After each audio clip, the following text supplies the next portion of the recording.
வணக்கம். தமிழ்நாட்டில் நாம் தமிழர் கட்சி அப்படின்னு ஒரு கட்சி இருக்குது. அந்த கட்சியை இனிமேல் நாம் தமிழர் கட்சின்னு வச்சுக்கோங்க, நாதாரி தமிழர் கட்சின்னு வச்சுக்கோங்க. அது உங்களுக்கு ரொம்ப பொருத்தமாக இருக்கும். ஏன்னா உங்களோட வீடியோக்களை இந்த 2 நாளாக சோசியல் மீடியா ரொம்ப அதிகமாகவே நாங்கள் தொடர்ந்து பார்த்துட்டு வர்றோம். எந்த இடத்துல எப்படி பேசுகிறீங்க, எப்படி மாற்றி பேசுகிறீங்க, யாருக்கு ஆதரவாக பேசுகிறீங்க, யாருக்கு எதிராக பேசுகிறீங்கன்னு ஒன்றுமே புரிய மாட்டேங்குது.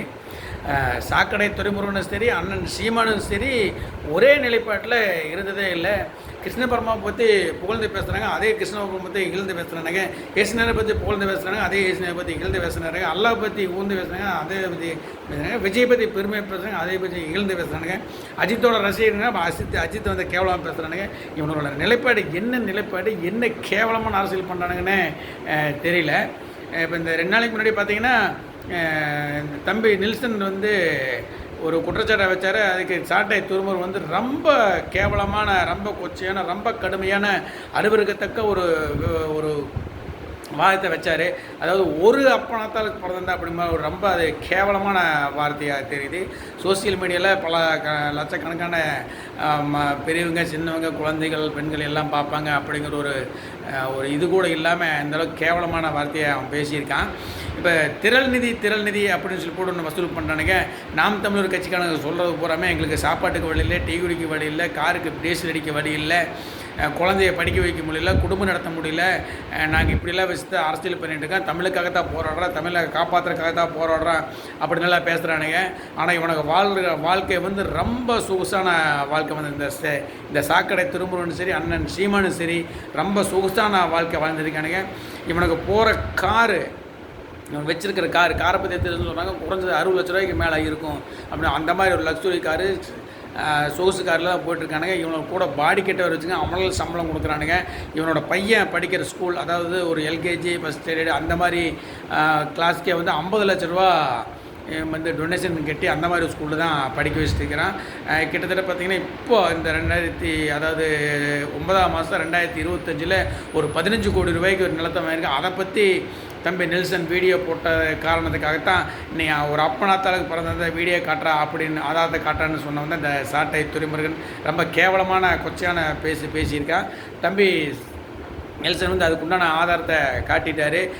அந்த சாக்கடை துரைமுருகனோட ஆதரவில் ராஜா போரன் அப்படிங்கிறவங்க கொடூரமான ஆயுதம் போய் அந்த தம்பியோட வீட்டில் கொலைவெறி தாக்குதல் நடந்திருக்கிற ஒரு சாதாரண கவுன்சிலர் கூட ஆகாத சூழ்நிலையில் இவனுக்கு இந்தளவுக்கு ரவுடித்தனம் பண்ணாங்கன்னா தமிழ்நாட்டை இவனை கையில் கொடுத்தா நிலைமை என்ன ஆகும் அப்படின்னு மக்கள் நினச்ச பாருங்கள். தமிழ் தான் மூச்சு, தமிழ் தான் பேச்சு, தமிழுக்காக தான் பாடுபடுற அப்படின்னு அப்பாவே ஏழை எளிய மக்கள்கிட்ட திரள் நிதி அப்படின்னு ஒரு அமௌண்ட்டை வசூல் பண்ணி இவனுக்கு சொகுசு வாழ்க்கை வாழ்ந்துட்டுருக்காங்க அப்படிங்கிறதான் நிஜம். ஒரு காணொலி பார்த்தா ஒரு சின்ன பொண்ணு உண்டியில் சேர்த்து வச்ச காசை கொண்டு வந்து கொடுக்க, அதையும் வாங்கி அவன் ஜோப்பில் போட்டவன் தான் இந்த சீமான். அப்புறம் ஒரு காணொலி பார்த்தேன், இவனுடைய நான் தமிழர் கட்சி தொண்டர் சீமானுக்கு சால்வை அணிவிக்க வர்றாரு. அப்போ நிதி அப்படிங்கிறான். அவர் நிதி இல்லைன்னு சொன்னோன்னா போட மயிறு நிதி இல்லை வந்துட்டானுவேன் அப்படின்னு சொல்லி தலைவெடுப்பு போன காணொலியை பார்க்குறான். இந்த மாதிரி நிறைய குற்றச்சாட்டுகள் நாம் தமிழர் கட்சி மேலே வைக்கலாம். அந்தளவுக்கு அடுக்கடுக்கான, அதாவது பல வருஷமாக ஆட்சியில் இருந்தவங்க செய்யாத, அது ஆட்சியில் தப்பு சொல்ல முடியாது, ஒரு சிலர் தப்பு பண்ணிங்க. அம்மனை விட இவனுக்கு ஆட்சிக்கே வரல, எந்த ஒரு கவர்னர் சீட்டு கூட இல்லை, இந்தளவுக்கு அக்கிரமம் அராஜகம் பண்ணிகிட்டு இருக்கானுங்க. இவனுக்கெல்லாம் ஆட்சிக்கு வந்தாங்கன்னா தமிழ்நாட்டை யாராலையும் காப்பாற்ற முடியும். ஆனால் இவனுக்கு பேசுகிறது நான் மட்டும் தமிழில் ஆட்சிக்கு வந்துட்டேன்னா தமிழக மக்களை பூரா அமெரிக்காவுக்கு ஜனாதிபதி ஆயிடுவேன், ரஷ்யாவுக்கு தலைவர் ஆக்கிடுவேன், சீனாவுக்கு அதிபர் ஆக்கிடுவேன் அப்படிங்கிற மாதிரிலாம் பேசுகிறானுங்க. ஆனால் இப்படியே பேசி இவனுக்கு தான் சொகுசு வாழ்ந்தவங்க தமிழோட வாழ்க்கையில் எந்த முன்னேற்றமும் கொண்டு வந்ததாக தெரியல. ஒரு நிருபர் கேட்டார், உங்கள் பையனை நீங்கள் ஏன் தனியார் அரசாங்க பள்ளிக்கூடத்தில் தான் தனியார் பள்ளிக்கூடத்தில் படிக்க வச்சுருக்கீங்க அப்படிங்க. இவன் பள்ளி சேர்த்துருக்கு படிக்க அமெரிக்கன் இன்டர்நேஷனல் பள்ளிக்கூடத்தை சேர்த்திருக்கான். அந்த பையனுக்கு வருஷம் 50 லட்ச ரூபா ஃபீஸ் கட்டியிருக்கேன். கேட்டால் சோத்துக்கு வழியில் நான் திரள்நிதி வசூல் பண்ணி தான் பண்ணியிருக்கேன். அது நிருபர் கேட்டிருக்கிறாரு. அதுக்கு இவன் சொல்லியிருக்கிறான், என்னோட பையன் படிக்கிறதுக்கு தகுதியான பள்ளிக்கூடத்தை ஆட்சியாளர் அமைக்க அந்த மாதிரி தகுதியான பள்ளிக்கூடம் தமிழ்நாட்டில் இல்லை அப்படின்னு பேசியிருக்கான். இவனுக்கு நான் சொல்கிறேன், ஒரு காணொலி ஒன்று பார்த்தேன் நான். அதில் ஒரு சாதாரண மனிதர், பொது வாழ்க்கையில் இல்லாத மனிதர், தனி வாழ்க்கை வாழக்கூடிய ஒரு மனிதர், அவர் அவர் படித்த சொந்த அரசு பள்ளிக்கூடத்தில் அவர் படித்த பள்ளிக்கூடத்தை அவரோட சொந்த காசை 2 கோடி ரூபாய் பக்கம் செலவு பண்ணி ஸ்மார்ட் வகுப்பறைகளை அமைச்சு, வகுப்பறைகளாக ஏசி போட்டு, சுகாதாரமான தண்ணீர், ஆரோக்கியமான கழிப்பறைகளாக உருவாக்கி கொடுத்து அந்த பள்ளிக்கூடத்தை வந்து இன்றைக்கி உலகத்தரத்துக்கு உயர்த்தியிருக்கிறார் ஒரு தனி மனிதர். ஆனால் நீ அரசியலில் இருக்கிற திரள்நிதினு எளிய மக்கள்கிட்ட இருந்த பணத்தை வசூல் பண்ணி சொகுசு வாழ்க்கை வாழ்ந்துட்டு இருக்கிற நீ உங்களோட கோடிக்கணக்கான பணம், அதாவது இன்றைக்கே வந்து பார்த்திங்கன்னா 15 கோடி ரூபாய்க்கு நீ நிலம் வாங்கியிருக்கிறதா தம்பி சொல்லியிருக்கிறாரு. இனி இது இல்லாமல் எத்தனை கோடி பணம் உங்கள்கிட்ட இருக்குது நீ பதிக்க வச்சுருக்கேன்னு தெரியல. குறைஞ்சது இங்கே வந்து நீ நடித்ததே ஒரு 2 படம், அது ஃப்ளாப்பு. 2 படம் டைரக்ட் பண்ண அதுவும் ஃப்ளாப்பு. ஆனால் இத்தனை லட்சம் கோடி இவ்வளோ நீ அதாவது இந்த மாதிரி நீ சொகுசான வாழ்க்கை வாழ்றதுக்கு இவ்வளோ பணம், இத்தனை கோடி பணம் உனக்கு எங்கிருந்து வந்தது, எப்படி வந்ததுன்னு தெரியல. நீ பொது வாழ்க்கையில் இருக்கிறவன், நீ தமிழ்நாடு முழுவதும் செய்ய வேண்டாம். நீ இருக்கிற சொந்த ஊரில் உன்னோட ஏரியாவில் நீ வாழ்ந்துட்டுருக்கிற இடத்துல ஒரு பள்ளிக்கூடத்தை உருவாக்கலாமே. உலக தரத்தில் ஒரு பள்ளிக்கூடத்தை உருவாக்கி அங்கே வந்து உன்ற மகனை படிக்க வைக்கலாம். இல்லை தமிழ்நாட்டில் இருக்கிற மக்களை மொத்த இளைஞர்களையும் படிக்க வைக்க வேண்டாம். அங்கே அந்த ஊரில் வாழ்ந்துருக்கிற ஏழை எளிய மக்களுக்கு தரமான கல்வியை கொடுக்கலாம். நீ அதை நீ செய்ய மாட்டேன். ஆனால் வந்து ஆட்சியாளருக்கு மேலே தனி மனிதன் செஞ்ச வேலையை ஏன் உன்னால் செய்ய முடியாது? அதை செய்ய ஆட்சியாளருக்கு மேலேயே குறைச்சிட்டு ஏன் ஆட்சியாளர்களுக்கு நீ முன்னுதாரணமாக இருக்கலாம்ல? அப்படி நீ பள்ளிக்கூடத்தை கட்டி உலகத்தில் பள்ளிக்கூடத்தை கட்டி உன்ற மகனையும் அதே ஸ்கூலில் படிக்க வச்சு சுற்றி கிராமத்தில் இருக்கிற மக்களையும் அது ஸ்கூலில் படிக்க வச்சு தரமான கல்வியை நீ கொடுக்கலாமே, ஏன் கொடுக்க மாட்டேங்கிறேன்? பிரிவினை பிரிவினை பிரிவினை, தமிழ்நாட்டு மக்கள் அப்படின்னு பிரிவினையை பேசி நீ தமிழ்நாட்டு மக்களை உசுப்பேத்தி தான் நீ பொழப்பு நடத்திட்டு இருக்கிற.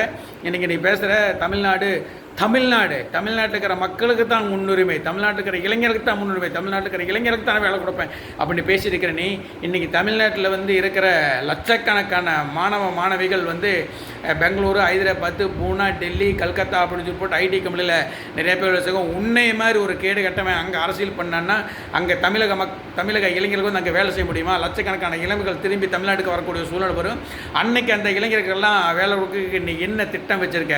ஒன்றும் கிடையாது. வாய்ப்பில்லை ராஜா, வாய்ப்பில்லை அப்படின்னு ஓட்டி நீ போய் உன்னோட பங்களாவில் பதுங்கிக்குவே. தமிழக மக்களோட நிலைமை என்னன்னு நினச்சி பாருங்கள். நம்ம முன்னோர்கள் சொல்லியிருக்காங்க, யாதும் ஊரே யாவரும் கேளீர், ஒன்றே குலம் ஒருவனே தேவன். அதுதான் கரெக்டான வழி, அதுதான் நேர்மையான வழி. அப்படி வாழ்ந்தால் மட்டும்தான் ஒற்றுமையாக வாழ முடியாது. இந்த மாதிரி பிரிவினையை பேசுகிற அயோக்கிய பையனுக்கு பின்னாடி போனோம்னா இவனுக்கு கோடிக்கணக்கில் சொத்தை சேர்த்திட்டு பொண்டாட்டிய பிள்ளையோட போது வெளிநாட்டில் செட்டில் பண்ணிடுவானுங்க. இவனுங்களை நம்பி போகிற நம்ம தான் நடுத்தெருவில் குந்தோடு நிற்க வேண்டிய சூழ்நிலை வரும். இதை வந்து மக்கள் வந்து ரொம்ப தெளிவாக நல்லா புரிஞ்சுக்கணும். இவனை மாதிரி ஒரு பிரிவினையை பேசுகிற அரசியல்வாதிகளை வந்து ஒட்டுமொத்த மக்களும் புறக்கணிக்கணும். இவனை மட்டும் இந்த சாக்கடை துறைமுறை இவனையும் நான் பேசுகிற வீடியோவெல்லாம் பார்த்துருக்கேன். ஒரு வீடியோவில் கூட ஒரு மனிதனை முழுசாக ஆதரித்து நான் பார்த்ததில்லை. இன்றைக்கி ஒருத்தரை பற்றி புகழ்ந்து பேசுவான், நாளைக்கு அவங்கள பற்றி ரொம்ப இழிவாக பேசுவான்.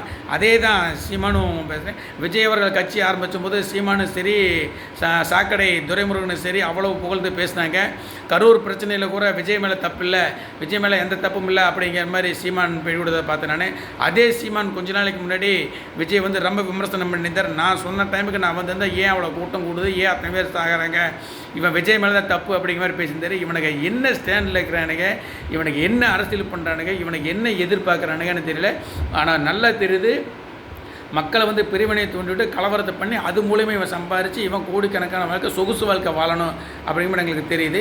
இவனுக்கு வந்து இவன் போகிற ஏசி ஜிம்மு இவனுக்கு அடியால், அதாவது பாதுகாப்புக்கு நிறைய வந்து என்னது குண்டர்கள், அதாவது பாதுகாப்புக்கு வந்து ஆளுகள் வச்சு அவங்களுக்கு சம்பளம் கொடுக்குறான், சொகுசு காரில் போகிறான். இதுக்கெல்லாம் காசு ஏது எங்கேருந்து வருது அப்படின்னு தெரியல. மக்கள் கொஞ்சம் சிந்திக்கணும். இந்த மாதிரி பிரிவினையை பேசுகிறவங்க பின்னாடி தயவு செஞ்சு போயிடாதீங்க. ஒன்றே குலம் ஒருவனே தேவன், யாதும் ஊரே யாவரும் கிளை அப்படிங்கிற வாழ்க்கையை பின்பற்றி நடந்துக்குங்க.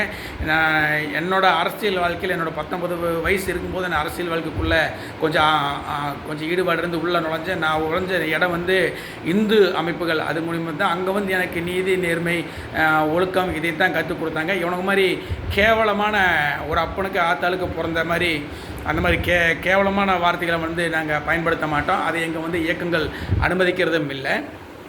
தம்பி நெல்சன் வந்து இவங்களை பற்றி உண்மையை வெளியிட்டதுக்காக வந்து இவனுக்கு ரவடிகளை வச்சு தம்பியை தாக்குனாங்க. நானும் தொடர்ந்து இவங்களை பற்றி, இவங்களோட குற்றங்களை பற்றியும், இவனை செய்கிற செயல்களை பற்றியும், இவனுக்கு எப்படியெல்லாம் மாற்றி பேசுகிறாங்க பற்றியும் நான் வீடியோவை போட்டுட்ருக்கிறேன்.